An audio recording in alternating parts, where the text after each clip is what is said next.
Welcome back. Discuss करते हैं 19th of March के लिए कुछ इंपॉर्टेंट करंट अफेयर्स को फ्रॉम दी हिंदू न्यूज़पेपर। तो जो सबसे ज़्यादा चर्चित मुद्दा इतने टाइम से चलता आ रहा है वो है रशिया यूक्रेन वॉर को लेके। तो recently after the Paris talks United states के सेक्रेटरी मार्को रूबियो ने कहा है कि अगर यूक्रेन और रशिया कोई फाइनल कंक्लूजन या पीस एग्रीमेंट नहीं करते हैं आपस में, तो यूएस भी अपने हाथ पीछे कर लेगा इस पीस के एग्रीमेंट में इनको अलग कराने में। तो एक 30 डेज का सीज फायर एग्रीमेंट हुआ था जो कि फॉलो करना था रशिया और यूक्रेन ने, और इसका जो सबसे बड़े भागीदार थे वो थे यूएस के प्रेसिडेंट डोनाल्ड ट्रंप। उन्होंने ये 30 डेज के सीज फायर एग्रीमेंट के बारे में बात करी थी, but again it was of no use क्योंकि ये एग्रीमेंट टूट गया था। यूक्रेन का ये कहना था कि रशिया ने अटैक करा है उनके एनर्जी इंफ्रास्ट्रक्चर में। साथ ही साथ मिस्टर मार्को ने ये कहा कि यूएस में move on from trying to secure a Russia Ukraine peace deal अगर इनके मुद्दे को लेके आगे कोई प्रोग्रेस नहीं होती है इन द अपकमिंग डेज। साथ ही साथ after months of efforts have failed to bring an end to the fighting, मतलब बहुत ही ज़्यादा कोशिश हो चुकी हैं, इतने टाइम से ये वॉर चलती आ रही है, सब लोगों ने बीच में इंटरवीन करने की कोशिश करी है कि किसी तरीके से ये जो वॉर है ये रुक जाए, but it is turning out to be of no use. तो ये मुद्दा सारा स्टार्ट कहाँ से हुआ, ये किस चीज़ को लेके है? तो रशिया और यूके पार्ट थे यूएसएसआर के and they share a same linguistic and familiar links. साथ ही साथ जो फॉर्मर यूएसएसआर के नेशंस थे, यूक्रेन उनमें से सेकेंड मोस्ट पावरफुल नेशन था after Russia. Then the relations between these two nations were cordial from the dissolution of the USSR until recently जो इनके बीच में dispute हुआ है। Tensions between the two nations began in the late 2013 over Ukraine's landmark political and trade deal जो कि उन्होंने करी थी यूरोपियन यूनियन के साथ। अब मेजॉरिटी ऑफ द यूक्रेनियंस जो थे वो एंग्री थे with the then pro Russian president mister Victor decision, क्योंकि उन्होंने ज्वाइन कर लिया था Russia led Eurasian economic union instead of joining the European union. It saw massive clashes between the protesters and security forces, और ये peak में आ गया था 2014 में, और इस कारण की वजह से 2022 में इतना मैटर बढ़ गया कि ये वॉर में टर्न आउट हो गया और रशिया ने यूक्रेन पे अटैक कर दिया। नेक्स्ट देखते हैं, POCSO court in Delhi convicts man of rape 11 days after police file chargesheet. तो एक 45 ईयर ओल्ड मैन ने एक 16 साल की लड़की का रेप करा, जिसकी वजह से वो प्रेग्नेंट हो गई, और बहुत बाद में इसके 16 ईयर की जो फीमेल थी, लड़की थी, उसके घर पे पता चला इस बात में, और उसकी वजह से लास्ट में उसकी डिलीवरी ही करानी पड़ी। तो ये पहला ऐसा केस है पॉक्सो का जो कि 11 डेज के अंदर डिसाइड हो गया है ट्रायल के साथ ही साथ। तो जानते हैं ये पॉक्सो एक्ट है क्या एक्चुअल में? तो ये सबसे स्पीडियस्ट ट्रायल हुआ है, जैसे कि मैंने आपको बताया कि ये जो केस था दिल्ली का, ये स्पीडियस्ट ट्रायल टर्न आउट हुआ है पॉक्सो का। पुलिस ने एफआईआर लॉन्च करी थी फरवरी 28 को on the basis of the complaint which was filed on behalf of the victims father after she delivered the child bound out of the assault. तो POCSO act है protection of children from sexual offences act, और ये act है 2012 का। ये एक important law है India का, क्योंकि इसको बनाया गया है चिल्ड्रन को प्रोटेक्ट करने के लिए। इसका जेंडर से कोई लेना देना नहीं है, चिल्ड्रन मतलब बॉय और girl below the age of 18 years. ये एक्ट सारी टाइप के क्रिमिनल सेक्सुअल एक्टिविटीज को प्रोहिबिट करता है जो कि होते हैं 18 साल से कम के बच्चों के साथ, even if the consent was factually present between two miners. भले ही माइनर ने अपनी कंसेंट दी है पर वो किसी काम की नहीं होगी। अगर कंसेंट 18 साल से कम की बच्ची की आई है या नहीं आई है, इससे कोई फर्क नहीं पड़ेगा। अगर किसी भी टाइप की सेक्सुअल एक्टिविटी हुई है किसी भी चाइल्ड के अगेंस्ट, तो वो पॉक्सो से डील करता है। साथ ही साथ ये जानना हमको जरूरी है कि एक केस था independent thought versus union of India का, जिसमें ये कहा गया है कि अगर कोई वाइफ है वो भी 18 साल से कम की है तो वो भी रेप की डेफिनेशन के अंदर कवर होता है। पॉक्सो केस को डिस्पोज ऑफ कर देना चाहिए 1 साल के अंदर जिस दिन से ऑफेंस का रिपोर्ट करा गया है। It empowers the National Commission for Protection of Children Rights and the State Commission ताकि प्रोटेक्शन हो सके चिल्ड्रन राइट्स का और मॉनिटर कर सकें कि जो भी प्रोविजंस हैं पॉक्सो एक्ट के वो एक्चुअल में इम्प्लीमेंट हो रहे हैं या नहीं हो रहे हैं।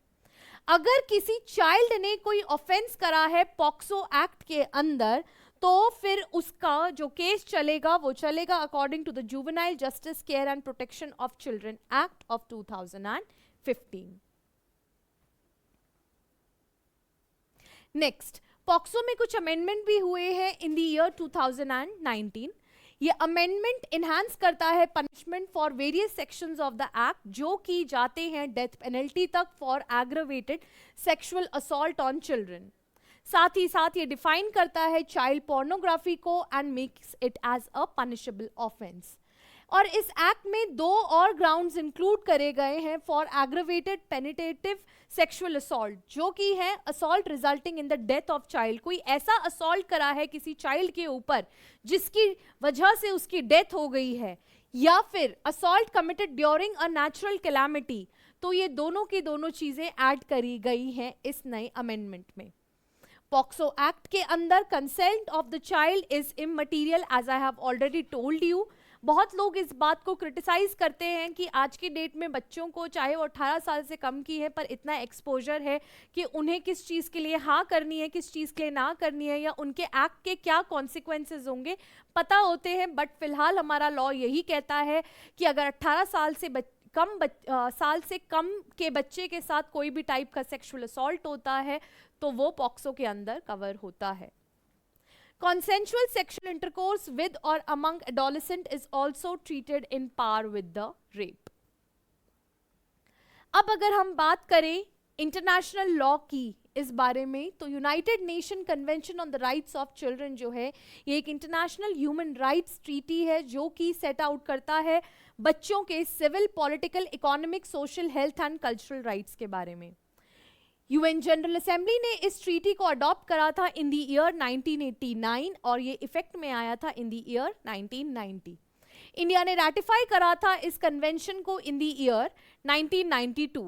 तो ये ट्रीटी किसके बारे में या ये कन्वेंशन किस चीज के बारे में बताता है? ये बताता है कि एक चाइल्ड एक ह्यूमन बीइंग है, child as any human being under 18 years unless the age of majority is attained earlier under the national legislation. हर वो चाइल्ड जो 18 साल से कम का है वो चाइल्ड की डेफिनेशन में एक माइनर ही माना जाएगा। कोई भी 18 साल से कम का है तो वो चाइल्ड की डेफिनेशन में आता है। The parties of the convention must make measures to prevent children from being coerced into any unlawful sexual activities. Her country को ये कोशिश करनी चाहिए कि वो कुछ ऐसे टाइप के लॉज बनाएं जिसकी वजह से ये अनलॉफुल सेक्सुअल एक्टिविटी किसी भी चाइल्ड के अगेंस्ट ना हो, तो ऐसे स्ट्रिक्टर लॉज बने। अगर हम इंडिया में बात करें तो national commission for protection of child rights है। ये बॉडी इस्टेब्लिश करी गई थी in the year 2007 under the commission of protection of child rights act 2005। ये स्टैट्यूटरी बॉडी रिस्पॉन्सिबल है प्रोटेक्ट करने के लिए और साथ ही साथ प्रमोट करने के लिए चिल्ड्रन के राइट्स को, including the monitoring and implementation of specific child laws जो कि हैं right to education, protection of child from sexual offences and the juvenile justice act. तो अगर हम इसके कॉम्पोजिशन के बारे में बात करें तो इसमें एक चेयरपर्सन अलॉन्ग विथ 6 मेंबर्स ये बनाया जाता है। Out of the 6 members 2 at least women होनी चाहिए। चेयरपर्सन को अपॉइंट करा जाता है on the recommendation of the 3 member selection committee chaired by the minister in charge of the ministry of ministry और the department of women and child development. Chairman का जो office है फॉर होता है 3 साल के लिए, या फिर जब तक वो 65 ईयर्स ऑफ एज को अटेन नहीं कर लेता है। मेंबर्स अगर हम बात करें तो उनका टर्म भी 3 साल के लिए, या जब तक वो 60 ईयर्स ऑफ एज को अटेन ना कर लें। और कोई भी चेयरपर्सन हो या मेंबर हो वो एलिजिबल नहीं होता है अपॉइंट होने के लिए for more than 2 terms. Next देखते हैं जो सबसे चर्चित मुद्दा चल रहा है गवर्नर ऑफ तमिलनाडु को लेके, जो कि मिस्टर रविंद्र हैं। ये कहा जा रहा है कि बहुत महीनों से उन्होंने 10 बिल को होल्ड करके रखा हुआ था, तो the supreme court while exercising inherent powers जो कि उनको दी गई हैं अंडर द इंडियन कॉन्स्टिट्यूशन, ये कहा कि उन्होंने डीम्ड असेंट दे दी है इन सारे के सारे बिल्स को। तो देखते हैं कि ये अभी नया चर्चा में क्यों आया है। तो जो जजमेंट है सुप्रीम कोर्ट ऑफ इंडिया का, जो कि आया है 8 अप्रैल 2025 को, जिसका नाम है the state of Tamil Nadu versus the governor of Tamil Nadu and another, ये एक काफी लैंडमार्क जजमेंट बन चुका है, क्योंकि ये ग्रेटर क्लैरिटी देता है फॉर द कॉन्स्टिट्यूशनल प्रोविजंस जो कि डील करते हैं giving assent to the bills को लेके। It is for the first time in the history of the court that the bill has been passed by the legislature of a state withheld by the president have been declared as assented by the court। आपको पता है कि कोई भी bill जो है वो act कब बनता है या उस पे फाइनल असेंट किसकी लगती है, प्रेसिडेंट की लगती है, पर ये पहली बार ऐसा हुआ है कि असेंट आई है कोर्ट की तरफ से। It is an extraordinary remedy to an extraordinary situation created by an extraordinary action of a state governor. 3 crucial points have been decided by the court which makes this judgment truly historic। पहली बात, ये बताता है, time limit fix करता है जिसमें कि governor को या फिर प्रेसिडेंट को अपनी असेंट देनी होगी कोई भी बिल अगर उनके पास आता है, और मिनिमम पीरियड जो है वो सेट करा गया है 1 मंथ से लेके और मैक्सिमम 3 मंथ्स तक। Article 145 of the Indian constitution जो कि रूल्स बताता है सुप्रीम कोर्ट के, तो वो आर्टिकल 145 एम्पावर करता है सुप्रीम कोर्ट को रूल्स बनाने के लिए, प्रैक्टिस और for the purpose of any procedure. और मिनिमम नंबर ऑफ जजेस होने चाहिए 5 अकॉर्डिंग टू आर्टिकल 145(3। अगर कोई बेंच बनाई जा रही है कोई भी कॉन्स्टिट्यूशनल मुद्दे को डिसाइड करने के लिए, तो द मिनिमम नंबर ऑफ जजेस शुड बी 5, बट इस मैटर को डिसाइड करने के लिए जो बेंच बैठी थी वो 3। तो इस चीज को क्वेश्चन करा जा रहा है कि 5 जजेस की बेंच बैठनी चाहिए थी और बैठी गई है 3 जजेस की। कुछ क्वेश्चंस भी रेज हुए हैं कि ये जो 1 महीने से 3 महीने तक का टाइम पीरियड फिक्स करा गया है, क्या ये एक कॉन्स्टिट्यूशनल अमेंडमेंट माना जाए under article 368 of the constitution, या फिर एक इंटरप्रिटेशन माना जाए। दूसरा क्वेश्चन जो रेज हुआ है, whether the acts of the president or the governor come within the ambit of judicial review। Article 13 जो जुडिशियल रिव्यू के बारे में बात करता है, क्या गवर्नर का कोई एक्ट या फिर प्रेसिडेंट का कोई एक्ट जुडिशियल रिव्यू के अंदर आता है, मतलब क्या प्रेसिडेंट और गवर्नर का कोई करा हुआ एक्ट सुप्रीम कोर्ट चेक कर सकता है या नहीं कर सकता है, अनलॉफुल डिक्लेयर कर सकता है या नहीं कर सकता है। Whether the Supreme Court had the power to direct or set timeline for the president। और ये जो 1 से 3 महीने तक का टाइम पीरियड सुप्रीम कोर्ट ने बताया है बिल को पास करने के लिए, क्या सुप्रीम कोर्ट के पास ये पावर थी कि हेड ऑफ द स्टेट जो है उसको डायरेक्ट करे ये चीज। एंड लास्टली, क्या आपको भी ऐसा लगता है कि ये इंटरफेरेंस हो रहा है जुडिशरी का upon the executive actions. As we all know, under Article 50 of the Indian Constitution, जो कि एक directive principle of state policy है, वो बताता है कि जुडिशरी और एग्जीक्यूटिव दोनों अलग अलग होंगे, काम करेंगे। तो यहाँ पे तो जुडिशरी का इंटरफेरेंस हो रहा है एग्जीक्यूटिव एक्शंस को लेके। तो आज की वीडियो में इतना ही, मिलते हैं कल कुछ नए इंपॉर्टेंट करंट अफेयर्स के साथ। अगर आपको हमारी वीडियो यूजफुल लगी है तो प्लीज हमारे चैनल को लाइक करें, शेयर करें और ज्यादा से ज्यादा लोगों से सब्सक्राइब कराएं। Thank you so much.